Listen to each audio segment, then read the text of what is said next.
Good afternoon and welcome to our presentation this afternoon. I'm very pleased to welcome to the 7th annual St. John Paul II Lecture, a series that honors the late Pope for his ministry of reconciliation between Catholics and Jews and his embrace of multi-faith pluralism. My name is James Bernauer, and I'm the director of the Center for Christian Jewish Learning here at Boston College, where I work with Dr. Camille Markey, right there, in the back, and Professor Ruth Langer.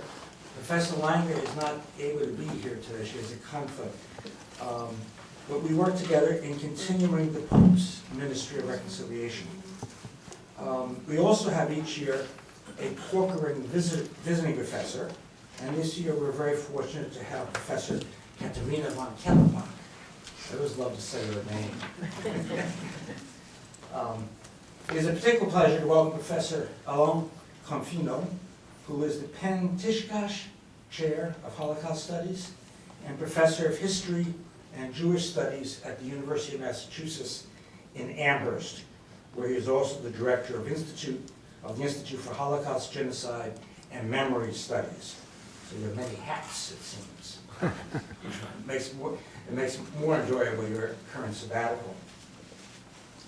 His publications are many, and I will mention but a few of his works: The Nation as Local Metaphor, Germany as a Culture of Remembrance, Foundational Pasts, Holocaust as Historical Understanding, and A World Without Jews, the Nazi Imagination from Persecution to Genocide. Some of the books are available in the atrium before the entrance here. I first encountered Professor Confino's scholarship in this last work, A World Without Jews. Among the many gifts of insight that he made me aware of in that volume was the relative absence of scholarly reflection on the burning of the Bible and of the Torah scrolls during Kristallnacht. He asked whether we have failed to fathom the cultural meaning of destroying synagogues and the Bible. My second encounter with Professor Confino's work took place last summer at a conference in Paris, where an Israeli informed me about a new project promoting among thinkers who wish to develop, promising project among thinkers who wish to develop fresh narratives on the Israeli-Palestinian conflict. This Israeli directed me to a collection of essays published by Columbia University Press last year that put forward approaches to this fresh narrative, and this volume is also available. The volume is entitled The Holocaust and the Nakba, a New Grammar of Trauma and History. When I read Professor Confino's essay in that volume, my immediate reaction was, we must bring him to Boston College. And the John Paul lecture seemed a particularly appropriate occasion because that Pope had been so bold in imagining new narratives in the relationship within the communist world and in the community among the world religions. I want to thank Professor Confino for making the trip to Boston from Amherst today, and we all look forward to your lecture, which he has titled, as you know, Between the Holocaust and the Nakba, when Genya and Henryk Kowalski challenged history, Jaffa, 1949. Please welcome Professor Alon Confino.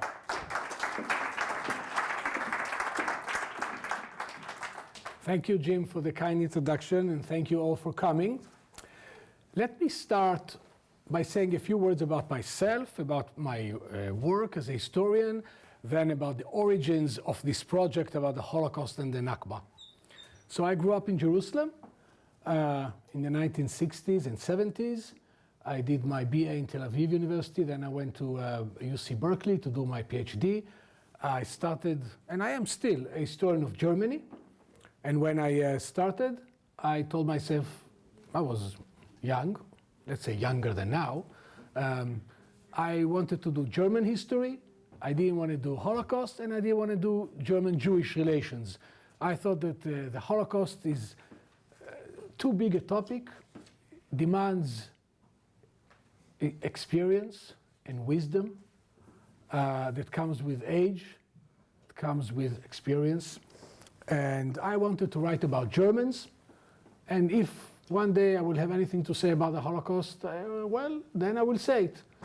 I started as a German historian, and one theme the theme that has interested me as a historian is the stories that people tell themselves, about their collective past, to give meaning to their lives. We all tell ourselves stories about who we are. Without a story, we cannot live. We have no identity. Our story does not necessarily have to be comprehensive or chronological. Actually, it's not. The stories that we tell ourselves as individuals, as collectivities, are full of embellishments, repressions, denials, lies. We lie to ourselves about who we are. We change our story as we go along. I see some young people here, they are in their 20s. The same facts and the same events in your life will be different when you'll be 30, 40, 50, 60, and so on. Because we put our story in a different context. The story of of America is different. 100 years ago, the story of America was completely different with respect to slavery, or to the Civil War, or to Jim Crow. Obviously, we know it. So I have been interested always in the stories societies tell themselves in order to give meaning to their life.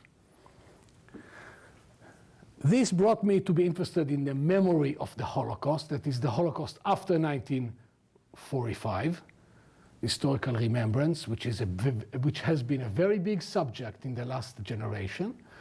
And through it, I also became interested in the Holocaust itself. I decided at a certain point that I do have something to say about the Holocaust. For whatever it's worth, I'm going to say it, and I did. And this is, I wrote two books. One is A World Without Jews. It's the story that the Germans told themselves to justify the persecution and extermination of the Jews. Why? Because you always need a good story in life to explain yourself why you do certain things. And you certainly need a very good story if you do things that you somehow know are immoral. Then you really need to have a good story. Because no one tells, or few people tell themselves, we do it because we are bad people. No, there are always reasons. So this was my book, A World Without Jews. And after finishing this project, I decided to move to another easy subject, the 1948 war in Palestine between the Jews and the Palestinians. You take me too seriously. It's not an easy subject. So that's what I'm working on now. So that's several years ago, Bashir, who is a Palestinian citizen of Israel, a scholar, and Amos Goldberg, who is a scholar of the Holocaust. One is at the Open University in Israel, the other is at the Hebrew University, approached me and told me that they are going to do a project about the Holocaust and the Nakba. And this is the book that is out there. It is a very serious project. It's a very serious book. It's not scandalized. It's not provocative. It has a humane and scholarly tone. If all else, read the introduction. They make, among others, two main points. Why should we look at the Holocaust and the Nakba together? They don't compare them. They know, I know, everybody who is serious about this subject knows that the Holocaust is a genocide aimed to kill all the Jews. The Nakba, that is the dispossession of the Palestinians in 1948, is an ethnic cleansing. The idea was not to kill the Palestinians, it was to remove them from the land. The war of 1948 between the Jews and the Palestinians, I cannot do justice to it now in 2 minutes, but the end result of this war was that 750 Palestinians lost their homes. They lost their homes, they lost their property, which was taken by Israel. And so for the Palestinians, this year is the year of the catastrophe, or Nakba in Arabic. For the Jews, it's the year of deliverance. It's the foundation of the State of Israel. These two events are at the center of this year. So Bashir and Goldberg do not compare. These are two different events. But they make 2 points. One is about remembrance. So these two events, they argue, are foundational pasts in the national narrative, foundational traumatic pasts in the national narrative of each group. Obviously, the Holocaust is a foundational traumatic past for Jews. The Nakba is a foundational traumatic past for the Palestinians. They lost their homes, they lost their property, they lost their homeland. So they look at this from memory studies perception, from how we tell the story. Second, they make a historical argument that in the 1940s, nations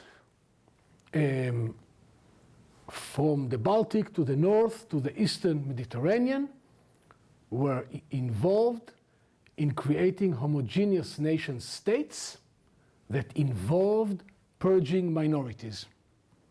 And this is a historical argument in Poland, in Russia, in Czechoslovakia, in Romania, and also in Palestine. Ethnic groups removed other ethnic groups in order to create homogeneous nation states, which means that if we want to understand what happened in Palestine in 1948, so this is not unique. It is part of a broader history that we should understand it under. So when they came to me, I saw that they are serious. Their project is serious. I didn't want to write an essay about we want to compare, we don't want to compare, because I don't think it's. I'm a historian. I've always been interested in how people live their life, in the stories they tell themselves, in how they experience it. Why? Because the way that we experience life, our subjective experience, is always much more interesting, because we are so good, as I said, in lying to ourselves, in embellishing things. When we live our life, we don't have the coherence that sometimes scholars want to put on the past. It's very messy. Think about your own life. So I wanted to find an example that from people who lived in the 40s that link the two events. So this was my main aim in this project. And that's what I'm going to tell you today. I'm going to tell you one story of people who linked the two events in their experience. It's not that I'm imposing something from the outside. I let my people talk. I let my sources talk. That's what I do as a cultural historian. I'm interested in the subjective experience of people in the past. For me, there is no problem. There is no question whether the Holocaust and the Nakba are linked. They are linked in the stories that I tell from what happened. So this was a little bit of a longish introduction, but to put things. So I'm going to talk about 30 minutes, and then I very much want to hear what you have to say. This is a controversial topic. This is the understatement of the year. It's controversial for Jews. Many Jews see the Holocaust as unique. And to put the Holocaust next to any event, any genocide, seems as blasphemous, certainly the Nakba. But it is also very controversial and difficult for Palestinians. They want their tragedy to be recognized as a tragedy without linking it to what the Jews did. The Jews, for them, are the perpetrators. They don't want to that people will recognize their tragedy and the Jewish victimhood. They say, we had nothing to do with the Holocaust. It's the Germans or the Europeans.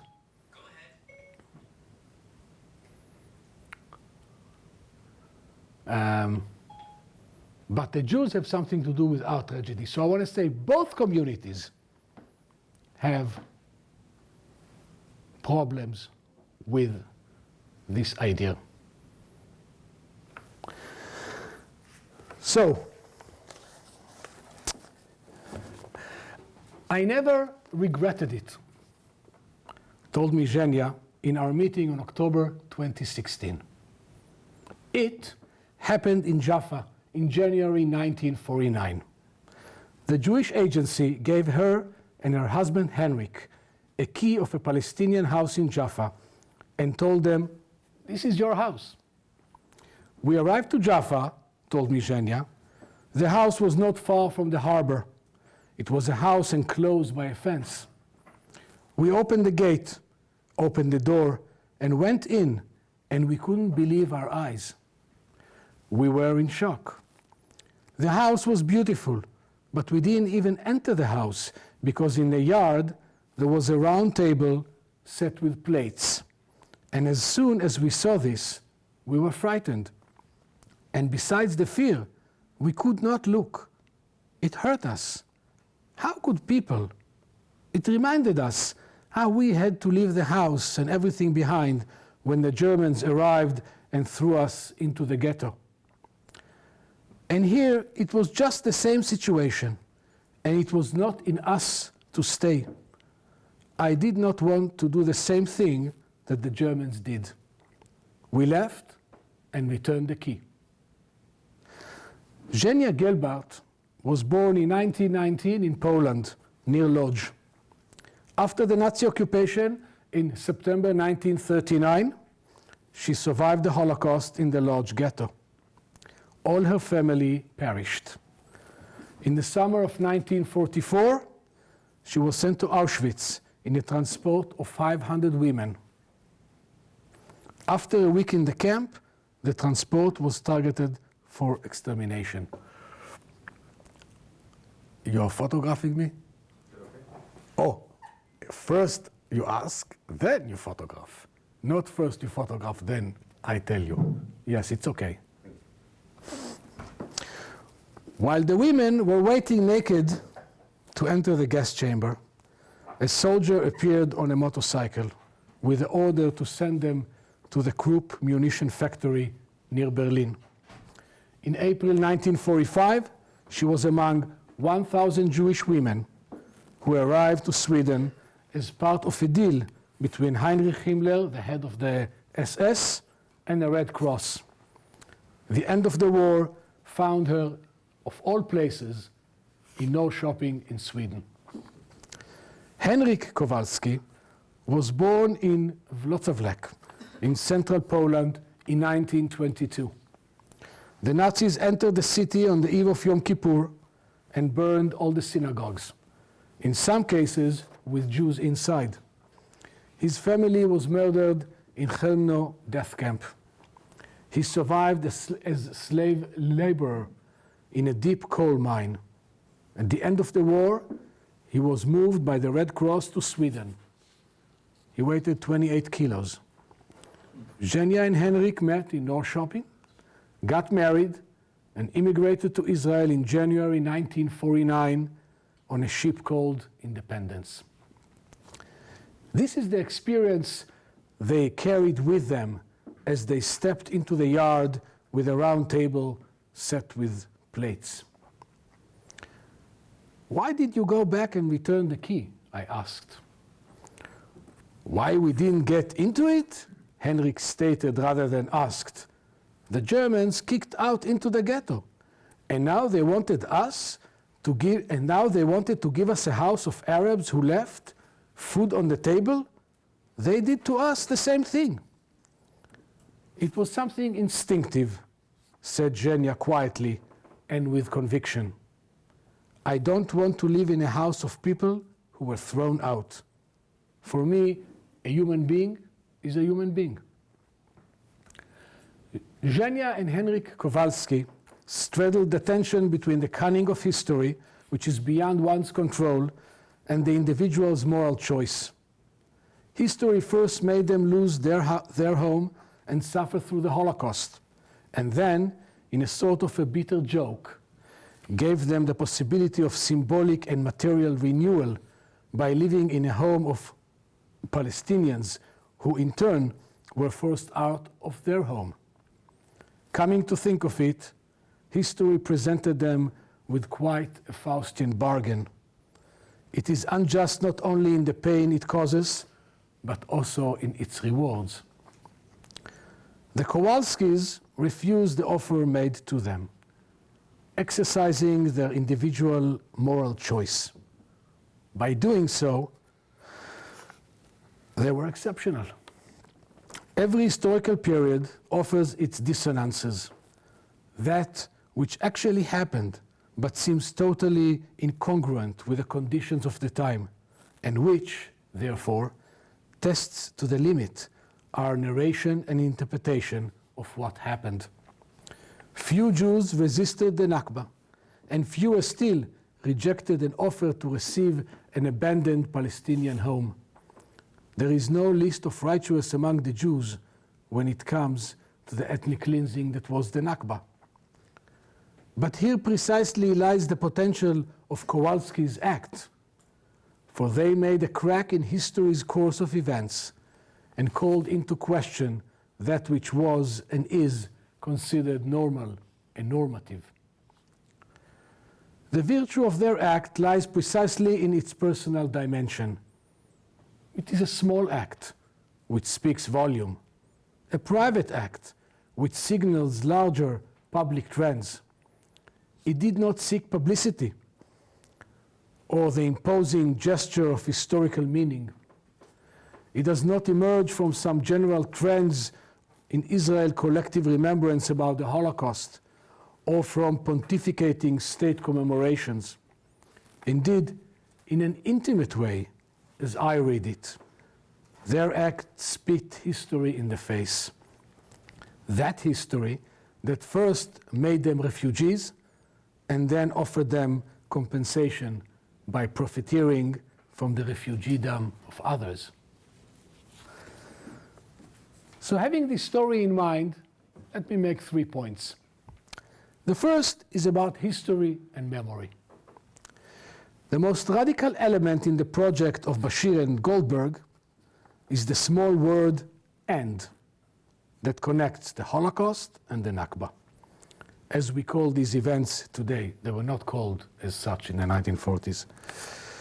Some people, and some Jews and Palestinians, object to this connection for a host of moral and political reasons, and we may want to go back to this subject in our discussion. But I'm a historian, a cultural historian, a historian with a cultural bent, interested in the subjective experience of people in the past. And since 1948, people connected the two events incessantly. The question for me, in terms of historical method, theory, as well as ethics, is therefore not whether to connect the two events, but how to do it in an illuminating way. The Holocaust and the Nakba, once the latter happened in 1948, came into this world interwoven, each giving meaning to and making sense of the other. The linkage between the two events has created a cultural tradition among Israeli Jews and Jews in general, and perhaps beyond. Our historical imagination connects at times different events because by joining them, they tell us something important about who we are, where we came from, how we got here, and where we are going. This is the essential linkage between the Holocaust and the Nakba in Israeli Jewish culture from 1948 to the present. The Kowalskis were among the first to take part in this tradition, unbeknownst to them. I'm working now on a book on 1948 in Palestine, the narrative structure of which is based on diaries, letters, and oral history. Jews in the war talked incessantly about the link between the Holocaust and the Nakba. In his classic tale, Khirbet Khizeh, which appeared in 1949 when the echoes of battle had hardly subsided, the Jewish Israeli author S. Izhar depicted the expelled Palestinians as, I quote, a frightened and compliant and silent and groaning flock, end of quote, alluding to the metaphor that serves to describe the Jews who, during the Holocaust, were like a flock to slaughter. Shortly thereafter, in 1952, the Israeli poet Avot Yeshurun wrote a jolting poem called Passover on Caves that appeared in the main Israeli newspaper Haaretz. He subsequently described it in the following words, I quote, "The Holocaust of European Jewry and the Holocaust of Palestinian Arabs, a single Holocaust of the Jewish people. The two gaze directly into one another's face," end of quote. Closer to our time, in his film Waltz with Bashir, the Israeli film director Ari Fulman placed the 1982 Lebanon War's Palestinian refugees alongside the victim of the Holocaust. The edited book that we have in front of us of Bashir and Goldberg is one important contribution to this tradition. And one can have many, many more examples from rhetoric in the fields of politics, of culture. This tradition is shared by those who connect the events and those who utterly reject this connection. For this opposition is part of the cultural tradition that by connecting the events, confront their remembrance and give them meaning. In this respect, the history of forgetting the Nakba is complementary to the history of its remembrance. There is no remembrance without forgetting, or better, without the sustained social and political attempt at forgetting. And the attempt to erase the remembrance of the Nakba in Israeli Jewish society has been itself an active, forceful social force, a result of enormous mobilization of political, economic, and cultural effort, from the physical destruction of Arab villages to the symbolic silence of remembrance in history books and public expressions. The erasure of remembrance is the result of all too wakeful consciousness. A radical version of Nakba denial has recently been offered by the Jewish Israeli group Im Tirtzu in their publication Nakba Nonsense, the booklet that fights for the truth. They write, "The myth of the Nakba is a bluff, false and distorted history, rubbish, a collection of tall tales." In these words, the Nakba is called into being, just as the Holocaust is called into being in the words of its deniers. Second, the Kowalski's Act proposes a historical alternative in the history of Palestinian dispossession and to the Jewish remembrance of the Nakba and the Holocaust. A very personal and intimate alternative, perhaps even a minor one, and yet an alternative of subversive and fundamental implications. Their act makes it possible for us to imagine a counterfactual history. What would have happened had the victorious Jewish side would have respected the property, civil and human rights of the Palestinian civilian population?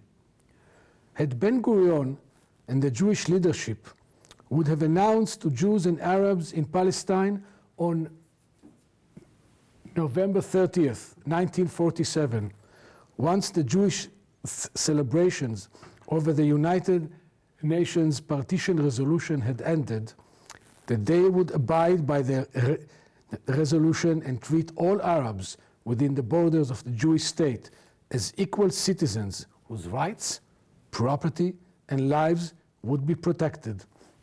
So, from 1917 to 1948, Palestine was ruled by the British Empire in a mandate given to Britain by the League of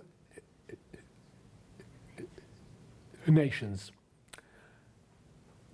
In 1947, the British decided that they have to cut their losses. They couldn't make head and tail anymore between Jews and Palestinians, and they handed over the issue of Palestine to the UN, the precursor of the League of Nations. And there was a committee of the UN that decided in late 1947 to partition Palestine. So that's what I refer to. So going back to our counterfactual history, what would have happened had the Jews, whose justification for settling in the land of Israel derived from the Bible, would have exercised the policy in 1948 based on the principle of what is hateful to you, do not do to others. When the Kowalskis refused to enrich themselves of Palestinian property, their act stood in sharp contrast to the massive spoliation of Palestinian property in the 1948 war. The plunder started right at the beginning of the war, gained popular momentum during the months leading to the declaration of the State of Israel on May 15, 1948, and then received state official imprimatur. The meaning of spoliation of Palestinian property was not reduced only to acquiring material possessions. Rather, it signaled a certain imagination that the Arabs were not coming back and that they have no place in the Jewish state. This imagination was not so much a consequence of the war as it was one sentiment, among others, that propelled it. The Jewish war for political independence was justified, but looting went beyond it. It was targeted against the civilian population, the defenseless, weak, and unorganized, in order to break down Palestinian society. When Jews scored victories in April and May 1948 in Palestinian urban centers, looting was so widespread that some Jews described the, I quote, impossibility to control the raging urges of the looters, who resembled locusts attacking a field, end of quote, as Jews helped themselves to everything, be it a furniture, a rug, a lamp, a house, or a piece of land. What if? Counterfactual history is a good way to think about the past. It compels us to consider two historical assumptions and alternatives: the issue of choice rather than inevitability, and the issue of moral judgment in interpreting historical events.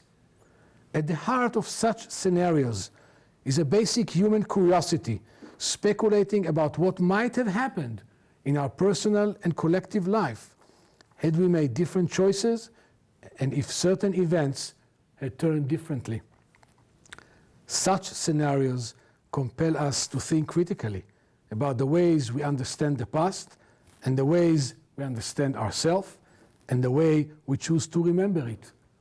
However, often unconsciously.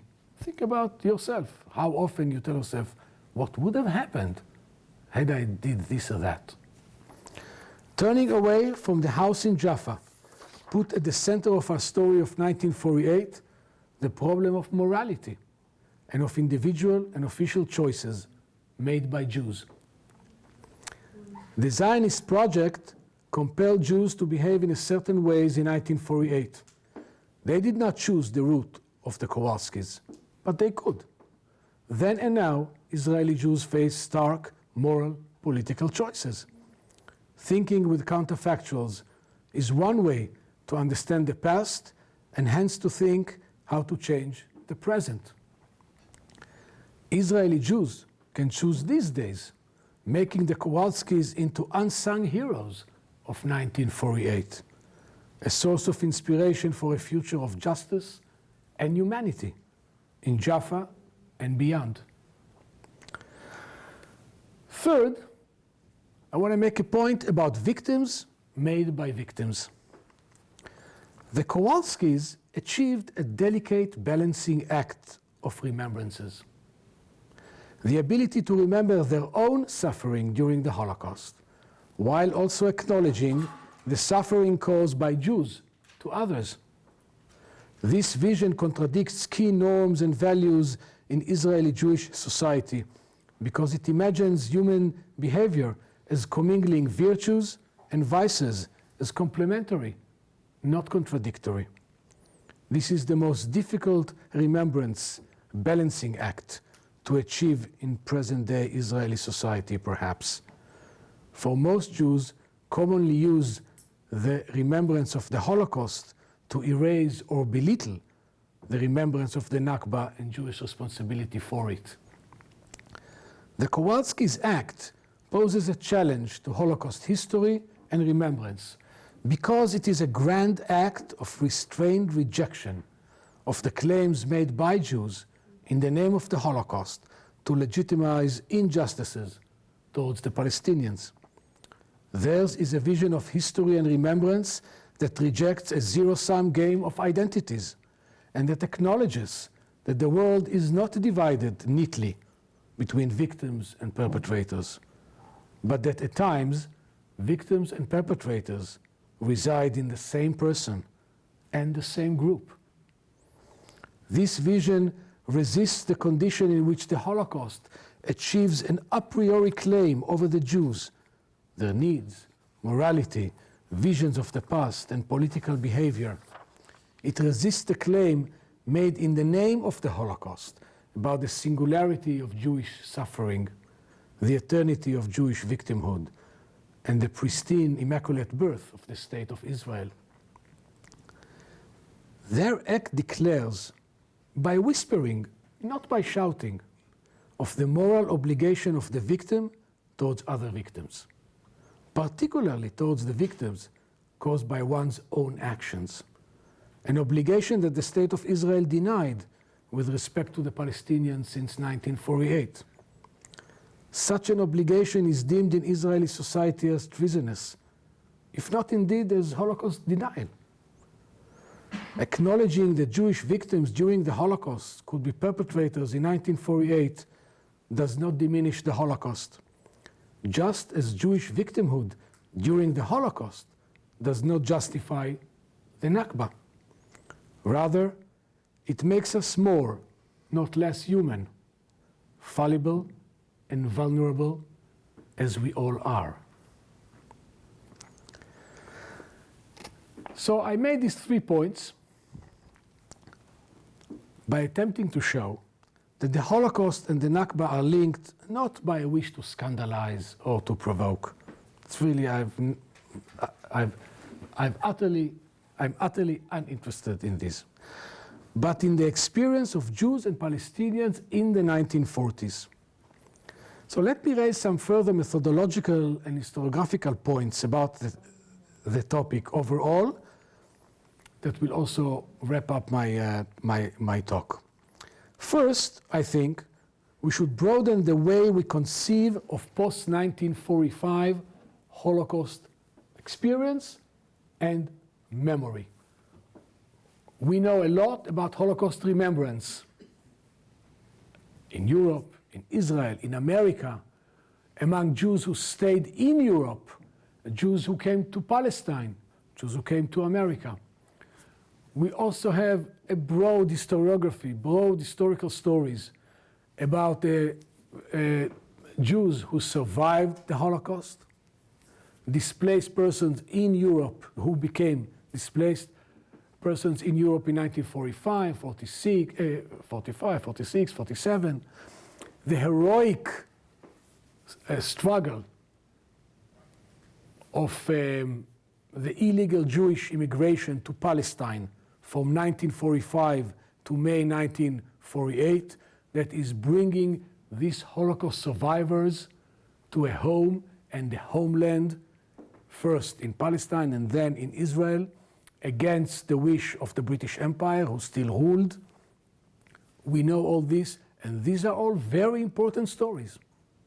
But I think we should broaden the historical story based on the historical experience.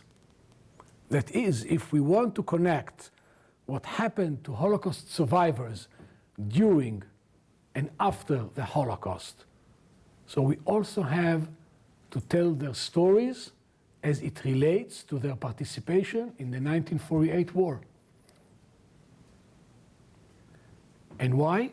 Because it is part of the stories that they tell of themselves, and it is part of the story that happened, and the reason it has not been told is because of other reasons, because historiographies are always connected to cultural, political, social trends. When we look close at the sources, we can generate new questions. Jews who fled Europe after 1939 had an important role in the war in 1948. Of the 104,000 Jews who enlisted in the war, nearly half were newcomers who fled Europe during the war or had arrived after 1945. Many were Holocaust survivors. This is a telling number. Intimate writing that they left in letters, diaries, memoirs published years after the event tell a thought-provoking and convoluted story, a mixing of past and present in a whirlwind of emotions that became an important part of the war and is the sort of history of sensibilities, history of emotions that is significant to understand how the experience of the Holocaust shaped the war in 1948. Genya and Henryk were outsiders to the Zionist project. They came in 1949. And they had one way to react to the expulsion of the Palestinians. Other Holocaust survivors arrived in time to take part in the war. Many had different reactions, best understood under the emotion of revenge, or nekome in Yiddish. Nekome, revenge, is one of the most important emotions of Jews during the Holocaust that has received some treatment by scholars, but certainly not enough. Nekome, revenge, was written by Jews in the ghettos, was written on walls of concentration camps, even of death camps. The idea to revenge Jewish blood, of course against the Germans, was very much alive during the Holocaust and after the Holocaust. Literary scholars recently looked at that. Hanan Hever, Michal Arbel, Shira Stav, and others. But while the scholarly work on Holocaust remembrance is enormous, only recently we started to pay attention to this issue of emotions and the relations between Holocaust experience and the emotions it left and it engendered thereafter. For example, in the 1948 war. Let me give you a brief story of what I mean.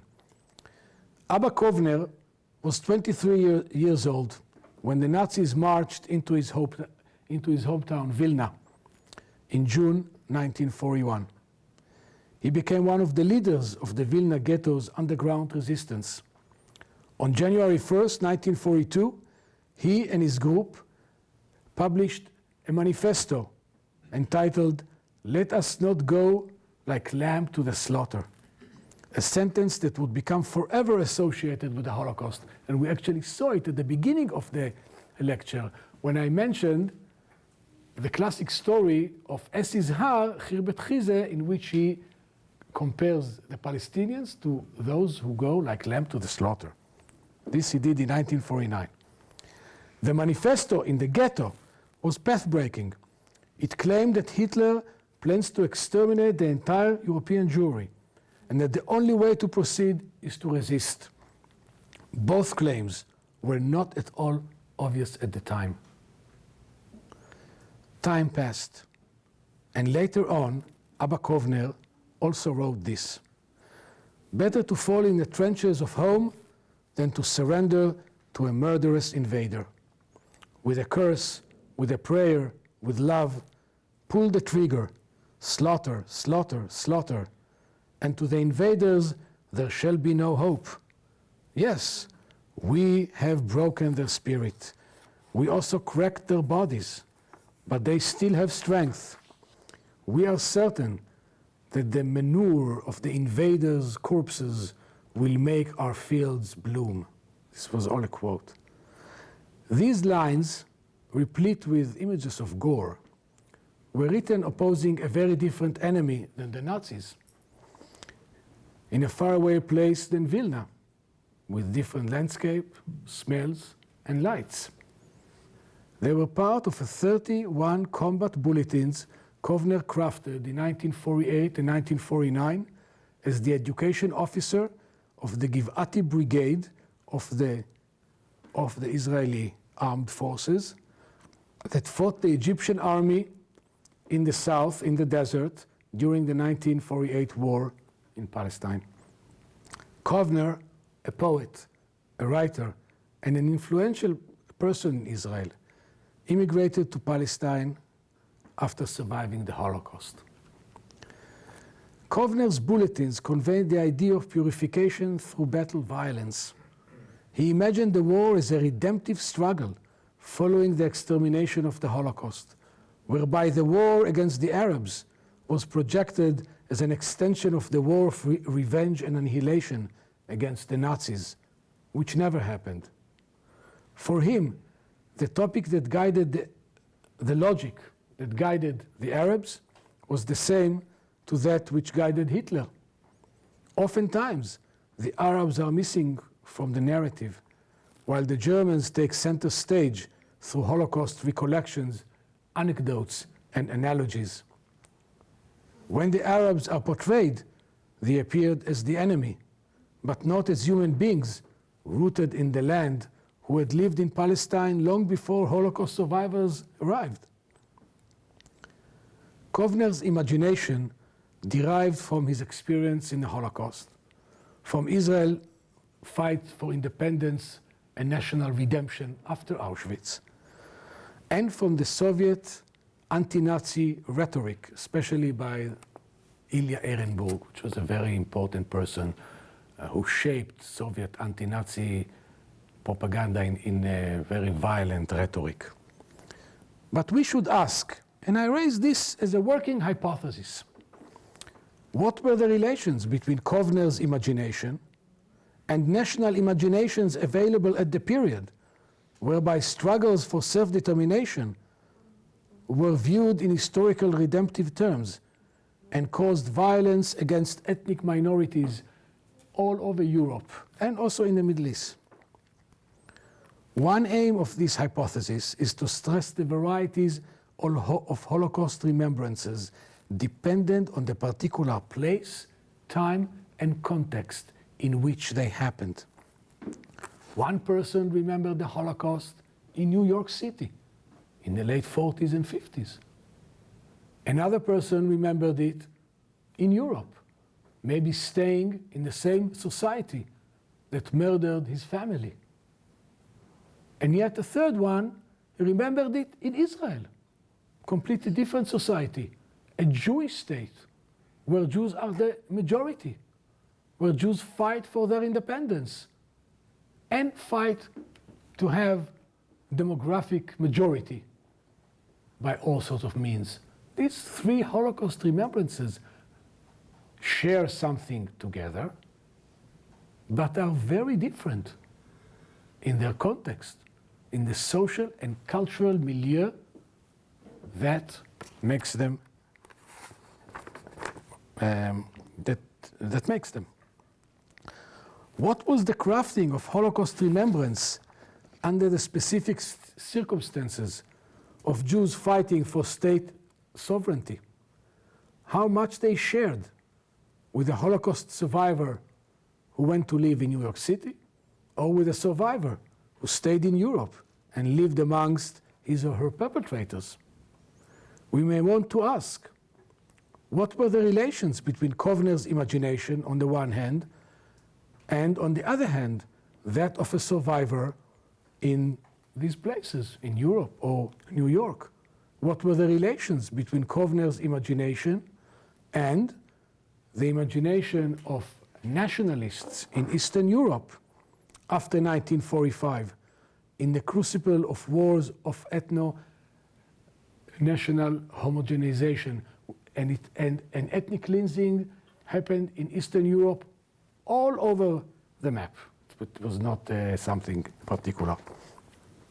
By thinking of these questions, we are reminded that in history, also in the history of the Holocaust, victims and victimizers can reside in the same person.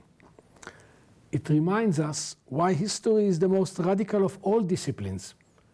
It subverts and exposes everything by, well, historicizing it. This is its destabilizing potential, and its liberating one as well, as it shows us where we came from and how we got here.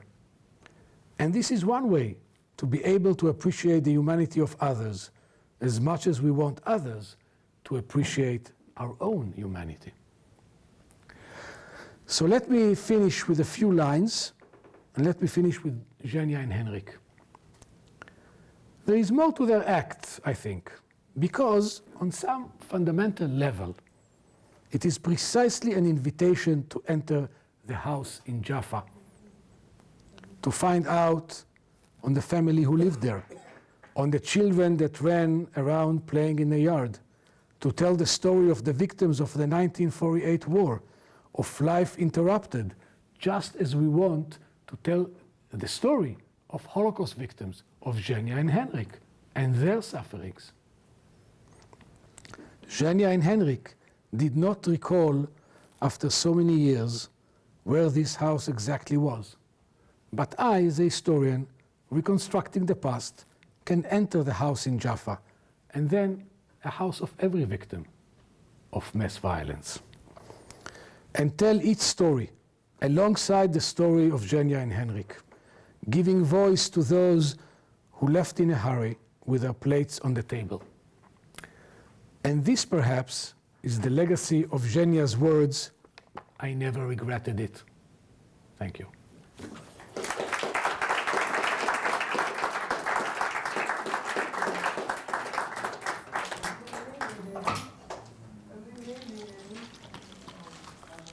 We have time for questions and discussion.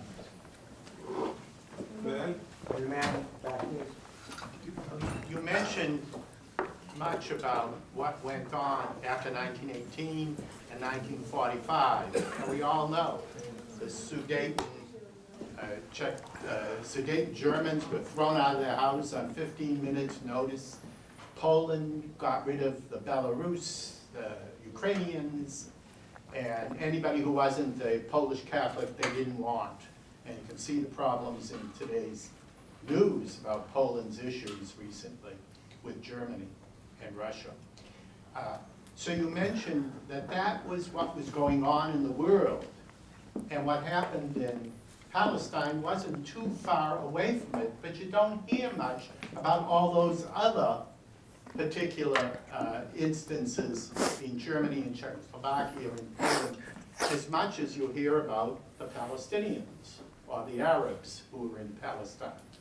And that leads me to the question of why it is you are comparing what happened to the Arabs in Palestine after 1948 to the Holocaust, and not to what happened to the Jews who lived in all of the Arab countries, who, for one reason or another, aren't there anymore. Wouldn't it be a better comparison to say that 400,000 or 500,000 Arabs lost their homes in what became Israel, compared to the 400,000, 500,000, 600,000 Jews who lost their homes in Egypt, in Syria, in Iraq, in Lebanon, because there aren't any Jews there anymore. Why isn't that the comparison that you're making, and why are you using the Holocaust as a comparison? So I think you came 5 minutes after I started, isn't it? Or No, I've been here. So I'm not comparing. This should be really clear. There's no comparison here. Historians always think in association, but there is no comparing. We don't say a minute. So this is like this and this is like that. No. we are trying to find historical trends.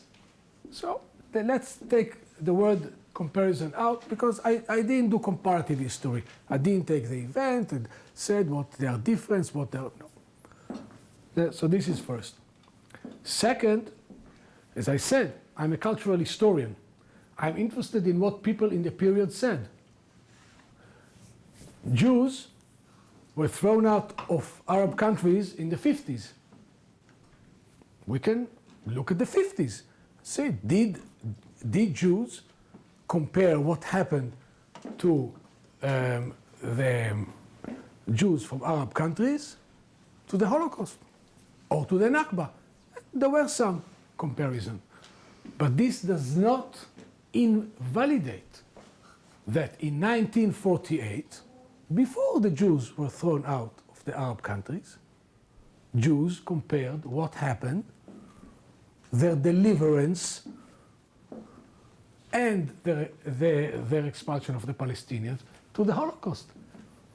So it's not either or. I'm a historian here. I follow the voice of my protagonists on this. Genya and Henryk did not speak about Jews who were thrown out from Arab countries.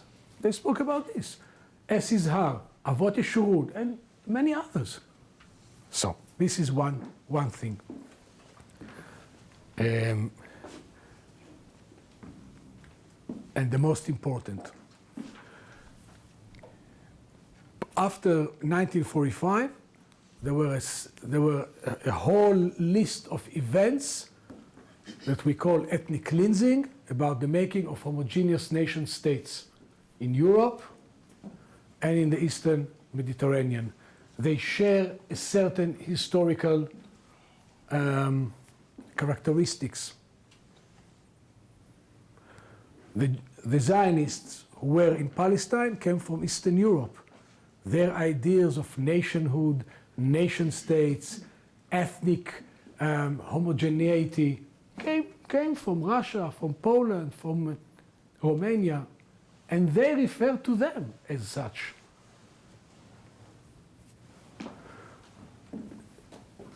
Israeli government, when it talked about whether to let the Palestinians back in June, July 1948, the examples they give are the Sudeten. No one speaks about the Jews in the Arab countries because it comes later, chronologically. So chronology is important in how people relate to the present and then about the past. You can say, okay, but then it happened. So why don't you compare or put the story together of the Palestinians and the Jews who were forced to leave Arab countries in the 50s? We can put them together, but it's not a quid pro quo, if to use a current thing. The expulsion of the Palestinians is a few years before the expulsion of Jews. The expulsion of Jews is the retaliation to the expulsion of the Palestinians.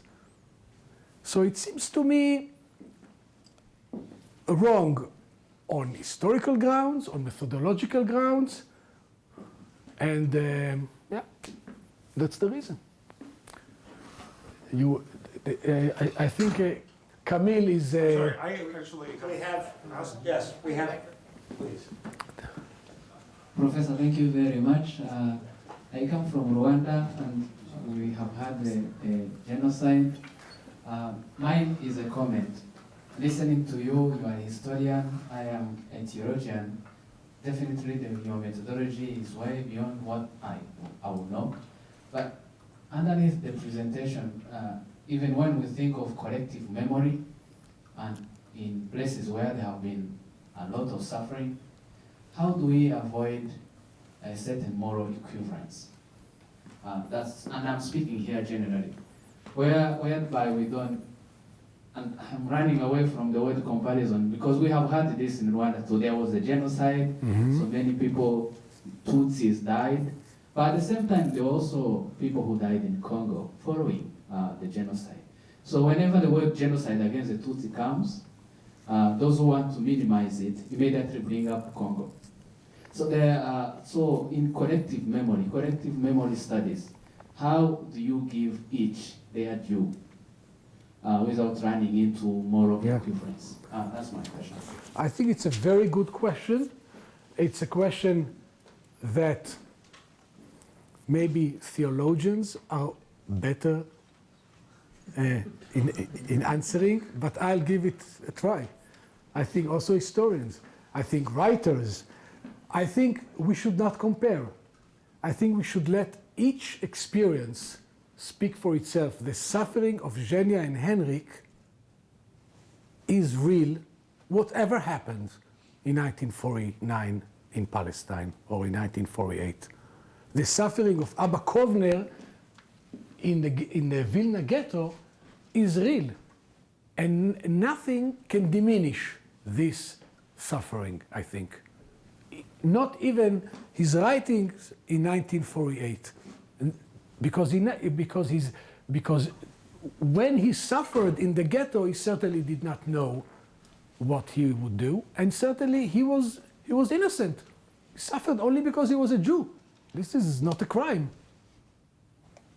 Then, in a move that I think is human, though not always humane, we should also acknowledge that our lives are complex. And sometimes even good intentions can end up hurting others. And it's not a contradiction. So I think by not comparing, by telling the stories, by trying to understand, this is a way to keep each victim, to give each victim its dignity without diminishing. That's why I said thinking about the Nakba does not diminish the Holocaust. The Holocaust does not justify the Nakba. Each, or in Rwanda, or everywhere, we should accept the inviolable humanity of each victim, while understanding that our stories, our life stories, are sometimes, many times, complex. And one thing does not take from the other. Now, it's not always like this. Some victims are only victims. Those who died in the gas chambers, they are victims. That's it. There is a lot of complexity about it, but also a lot of straightforwardness. So it's not that every victim is also, no, but sometimes, yes.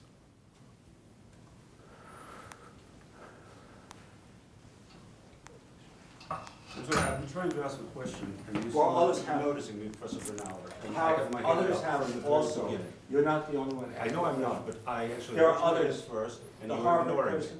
And you continue to ignore me. Well, let's hear from the vaccine. Well, thank you. So, Professor Confino, thank you so much for your lecture. It was enlightening. I'm Maxime Schreier. I am in my 25th year of teaching here at BC. I was the co-director of Jewish Studies here. I work a lot on the Shoah, questions of witnessing the Shoah, particularly in the Soviet Union. So I wanted to ask you, I completely understand your point that you are avoiding creating any equivalency between the Shoah and Nakba. And I believe you. I think, you're sincere. But here's my question. You spoke very passionately about the project that you are part of, the Bashir and Amos Gold project. And you said that the second point they make is that the creation of Israel and the War of Independence should be seen as part of the larger context of ethnic cleansing. And you spoke a number of times about what went in in Israel, went on in Israel, and was going on, as you put it, from the Baltics all the way down to Eastern Mediterranean. So you're an historian. I think historians ought to be responsible, at least for the data they refer to. Let me ask you a question. What was the Jewish population in the mandate at the time when the State of Israel was declared? There is a follow-up question? Well, that's not, can you tell? Not exactly, because I'll tell you why. No, please answer my question. No. Because the question I will is not directly answer to the- do with the Yeah. point you're making. Because you keep So referring here, to let me- ethnic cleansing of minorities. so- So let me answer the question. No. No, we don't want you No. to answer the So question. let me, You've asked a question. Well, you asked the We'd like question. the speaker I to haven't address. finished asking my Why question. don't you finish what you want to say, and then I will answer So I also wanted to say all the your following. questions. Yes. In 1947, Yeah. the entire population in the mandate was under 1 million. Mm-hmm. There were about 32% Jews and about 68% of Arabs, Christians, Muslims, and Bedouins.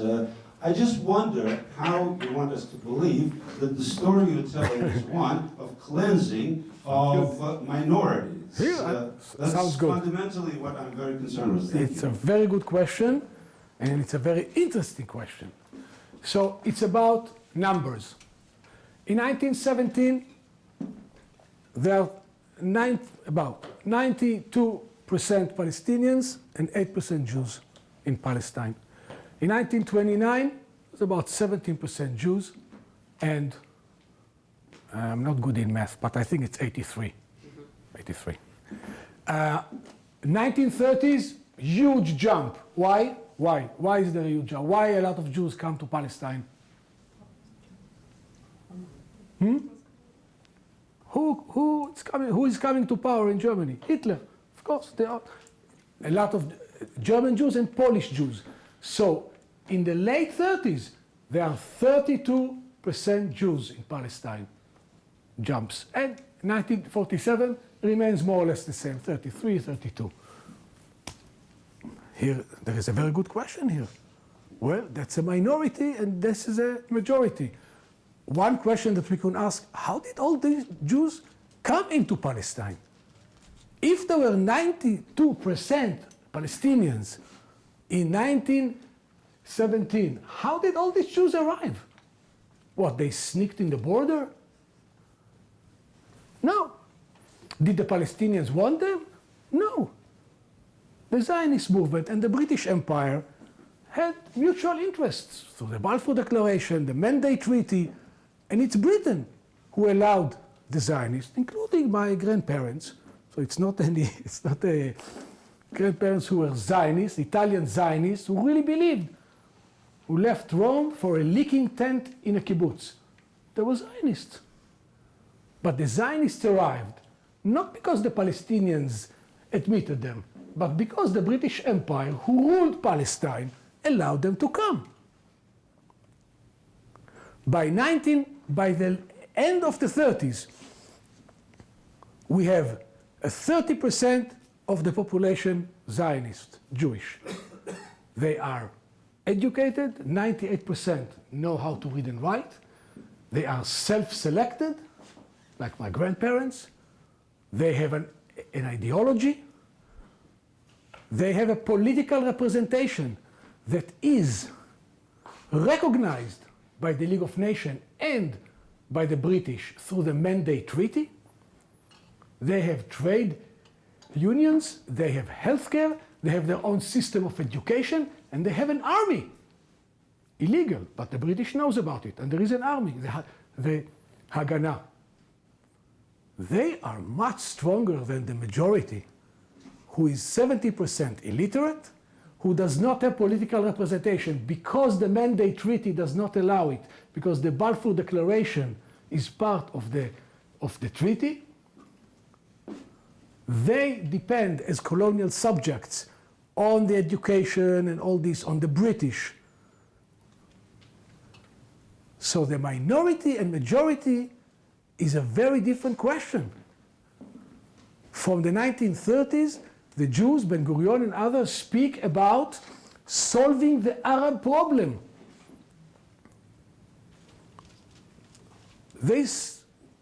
way of thinking about minority-majority ethnic relations is, of course, very common in Europe. In Europe, there is the Jewish problem. Of course, it's not first people characterize an ethnic group as a problem, then they wreck their minds of how to solve it. Of course, the Jews were not a problem. They were very good guys. And the Arabs were not a problem. But once you create an ethnic group as a problem, so when the Zionists speak in the 30s about the Arab problem, you are very right. There is something odd about it. The minority sees the majority as a problem. So this is also something we have to take into consideration.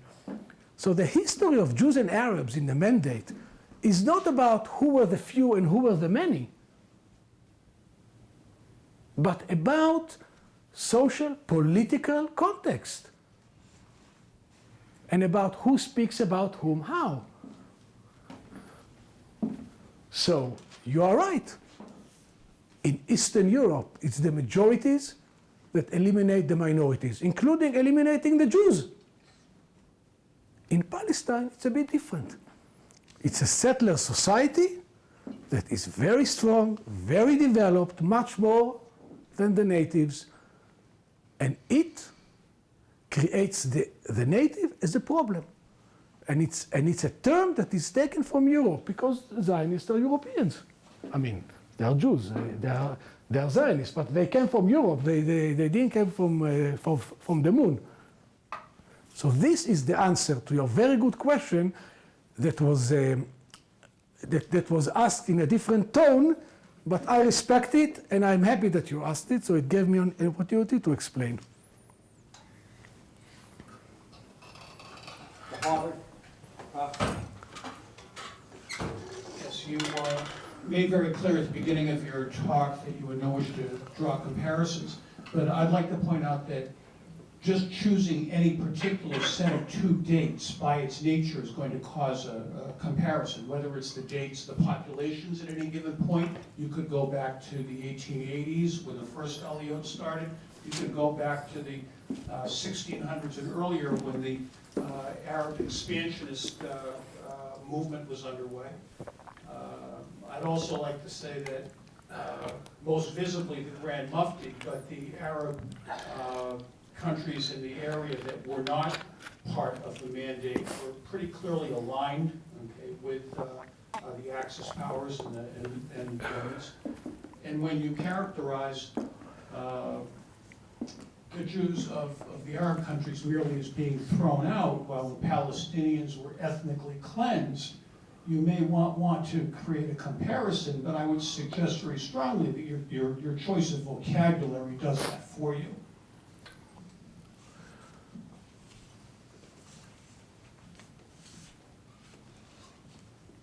It is interesting how much the issue of comparison is sensitive to both Jews and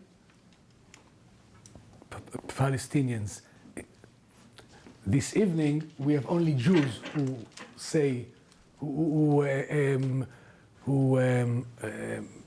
raise their concerns about comparison. But in different lectures with different audiences, there are many Palestinians who are as adamant about why do you put the two together? And they might answer to this question about the Jews who ethnically cleansed. I have no problem with it. Ethnically cleansed from Arab countries, they would say, what does this have anything to do? The Zionists arrived in the Zionists from 1917 settled in the land without our permission. We were the majority. I'm not saying that they are right, but I'm saying they settled in the land, and then we lost our land, we lost our homes. And then in the 50s, Arab countries did. We are not. What is this has to do with us? I lived in Jaffa, I lived in Jerusalem, I lived in Haifa, I lived in my village. I didn't live in Baghdad. when Hassan Bakr expelled, ethnically cleansed the Jews in the 50s. What does it have to do with me? So to see the Arabs, to make some kind of equivalency between what the Palestinians had and what the Arab states did, this is a bit odd. This is a little bit like if I will say, Israel is now behaving not nice for this and that, American Jews, they should suffer. Why? Yeah, these are Jews and these are Jews, but so we have to be careful how we parcel history here. Now, of course, there is a relation between the cleansing of Jews from Arab countries in the 50s. It was done because of the war, the lost war of 1948, what happened to the Palestinians, Jewish life in Arab countries were not viable anymore. So they were expelled, ethnically cleansed. So there is a historical relations, but it's not clear why the Palestinians have to be put into this equation. Why? The people who lost their house in Jaffa. Why? So I think, what does it tell us? The stories are complex. But it's not enough to hide behind complexity. Some things happen in a certain time, other things happen later. Not all the Arabs are the same, not all the Jews are the same. There is a war in Palestine. It's not a war in Baghdad. So,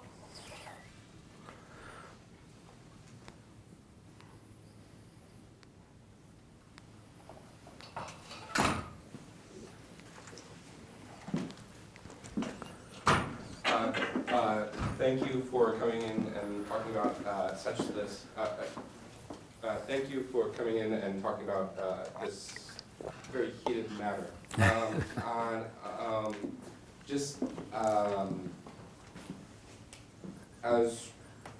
Is that in terms of the history classes I've taken at BC, one of the kind of most radical, is the most important part of the history professor's job is what is and is not included in the class, what boundaries that they place on the research that they talk about. So I would like to get a little more information from you about these specific boundaries and these specific stories of comparing, for example, finding the table with plate set up just like they did when the Jews were expelled. Like, what specifically about these bounds and these stories which you chose, the story that you chose, do you think adds to this conversation that it wouldn't otherwise do? Yeah. Because just by what we include and don't include is that can very much set up certain comparisons and certain things in contradiction or in opposition when they might not, and even just choosing two things will make that very easy to do. So how do you address those who have concerns over the boundaries that you set? Is that understanding? Yes, thank you for this comment. It's a very important comment because we already said forgetfulness is part of remembrance. It's not that they are contradictory, they are complementary. We cannot forget without remembering, both. Cannot forget without remembering, we cannot remember without forgetting. What historians choose to include in their topics is as important as what they choose to exclude. We forget now, maybe, some of us perhaps, not historians of the Holocaust, that in the 1950s and 60s and 70s, the history of the victims was nowhere to be seen. It's after the 70s and then in the 80s and that we started to write history of the victims in the mainstream of historiography. I mean, Jews wrote their history already when the Holocaust happened, with all sorts of history projects in the ghettos. So it's very important what we include.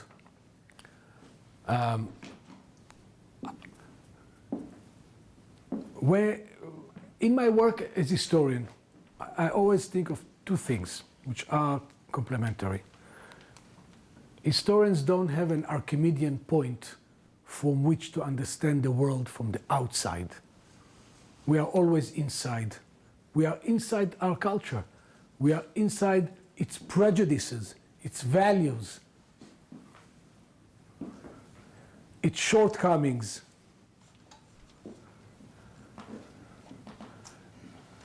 So we are not on the moon.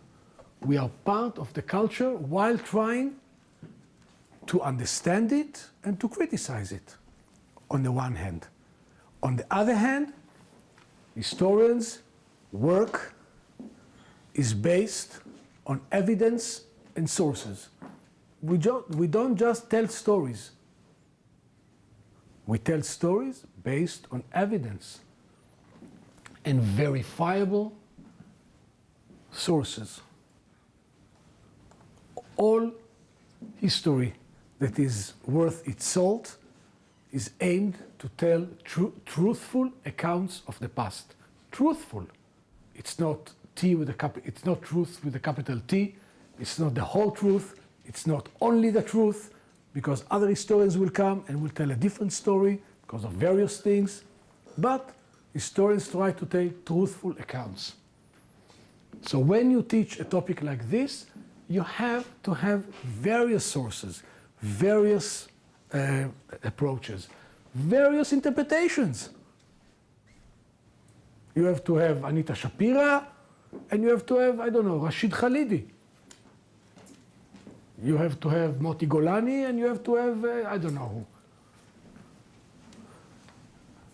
And you have to show students that similar body of sources can bring different interpretations and weigh them. Not all interpretations are born equal. Some are better than others. Sometimes we don't know how to choose yet. Maybe there will be new sources, new approaches. So my sense is that if the syllabus is too binary, is too clear-cut, maybe something is missing. On the other hand, not everything goes. As I said, not all interpretation goes. So for example, I disagree with my esteemed colleague here. I don't think it's a question of who were the majority and who were the minority. I think they are completely different questions. I actually think this question obfuscates the important things. It's fine. We disagree. So that's how I would go about it.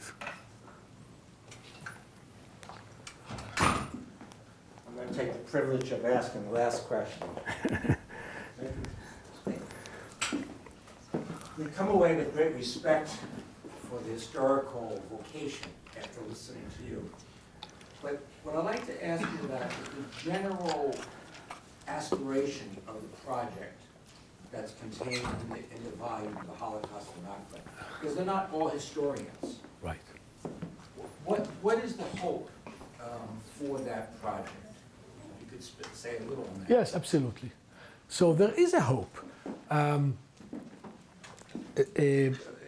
Bashir and Goldberg assembled together absolutely not only historians, literary scholars and political scientists and legal scholars. Now I cannot speak in their name, but I can say what they write. I can say what they write in the introduction. They don't have any political model or any political recommendation. They don't say 1 state, 2 states, 3 states, or no. But they do say, what they say is that this kind of a project, what they would like to see, and what is underlining the project in the introduction, is the idea of empathy to both sides, empathy that is very difficult, but necessary. Empathy does not mean that you have to identify with the other. You don't need to lose your own identity, but you need to recognize the trauma of the other, the foundational past of the other. And this would lead to maybe an ability to live together through understanding the past in a political solution that the sides will agree. They really don't say, but in a kind of in a kind of a way of living in the Holy Land between the Jordan River and the Mediterranean, in which all people have political, human, and civil rights. Most of us believe that all human deserves human rights, political rights, civil rights. If all people deserve it, so all people deserve it. Not all people, but this, and that.